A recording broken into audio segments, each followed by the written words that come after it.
नमस्कार दोस्तों, स्वागत है आपका हिंदी नॉलेज शो में। तो दोस्तों, जो काम सोवियत यूनियन जैसा शक्तिशाली साम्राज्य नहीं कर पाया, जो आज की तारीख में चीन नहीं कर पा रहा है, उसे भारत ने एक दिन में करवा दिया। कैसे, वो तो मैं आपको बताऊंगा ही, लेकिन इसी के साथ एक जो कहावत है ना कि घर का भेदी लंका ढाए, आज आपको पता चलेगी कि ये कितनी ज्यादा बड़ी कहावत है। क्योंकि बड़े से बड़े साम्राज्य को इस कहावत के जरिए ढाया जा सकता है और छोटे से छोटे और कमजोर से कमजोर साम्राज्य को इस कहावत के जरिए बचाया जा सकता है। और इन दोनों के ही उदाहरण देकर मैं आपको ये दोनों बात आज साबित करूंगा। तो चलिए बिना टाइम वेस्ट के वीडियो को तुरंत शुरू करते हैं। तो दोस्तों, पिछले 2 सालों से हमेशा मैं आपको बताता आया हूं कि पूरे वेस्टर्न ब्लॉक में, जिसमें अमेरिका है, ब्रिटेन है और यूरोप के लगभग 28 से 30 देश शामिल हैं, इस पूरे ब्लॉक में अगर कोई सबसे धूर्त देश है, कोई सबसे चालाक देश है, तो वो जर्मनी है। लेकिन अभी तक जर्मनी को सिर्फ दो मुहा, दोगला या फिर चालाक कहा जाता था। लेकिन अब जर्मनी को खुद यूरोप के अंदर घर का भेदी और डरपोक जैसे शब्दों से नवाजा जा रहा है। ऐसा क्यों है? दरअसल ये हुआ है खुद जर्मनी की वजह से।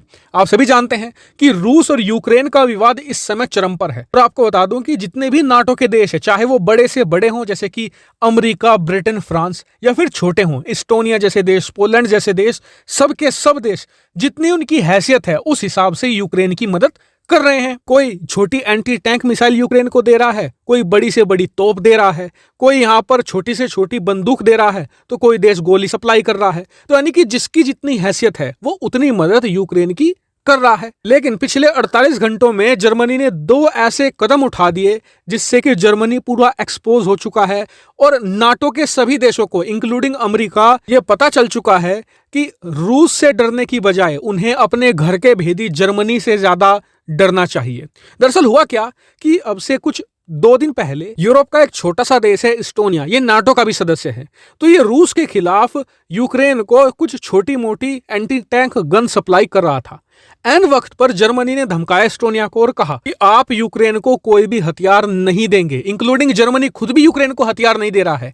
लेकिन जो ये धमकी दी गई एस्टोनिया को, ये चुपचाप तरीके से दी गई थी। लेकिन एस्टोनिया ने यह खुलेआम दुनिया के सामने जाहिर कर दी कि जी हम तो यूक्रेन को हथियार देना चाहते हैं, लेकिन जर्मनी हमें धमका रहा है। इसके बाद तो अमेरिका आग बबूला हो गया और पूरे यूरोप के अंदर जर्मनी की थू-थू होने लगी। लेकिन यह विवाद थमता, कल एक और बड़ा विवाद जर्मनी ने अपने पल्ले ले लिया।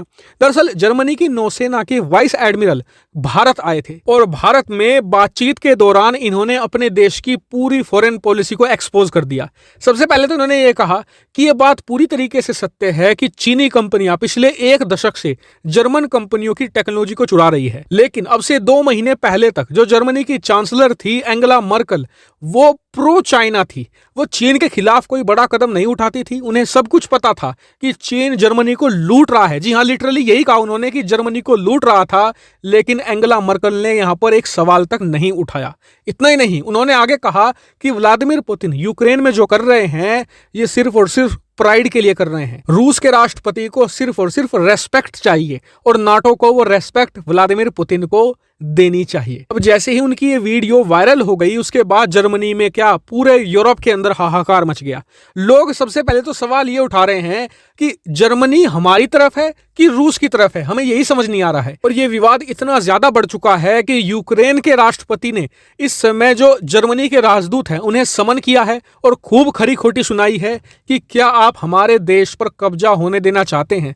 इतना ही नहीं, अमेरिका इस समय बहुत ज्यादा नाराज है जर्मनी से। और अब बात ये चल रही है कि जो रूस और जर्मनी की गैस पाइपलाइन थी जिस पर अमेरिका ने प्रतिबंध लगाने से मना कर दिया था, अब दोबारा फिर से अमेरिका विचार कर रहा है कि क्या नॉर्ड स्ट्रीम 2 पाइपलाइन को लेकर जर्मनी पर कठोर प्रतिबंध लगाने चाहिए। जर्मनी इस समय पूरी तरीके से बैकफुट पर है और कारण भारत के अंदर जर्मनी के वाइस एडमिरल द्वारा दिया गया बयान। इतना ही नहीं, जर्मनी के अंदर भी खूब बवाल मचा हुआ है। जर्मनी के लोग अपनी सरकार से पूछ रहे हैं कि क्या एंगेला मर्केल चीन के हाथों में खेल रही थी।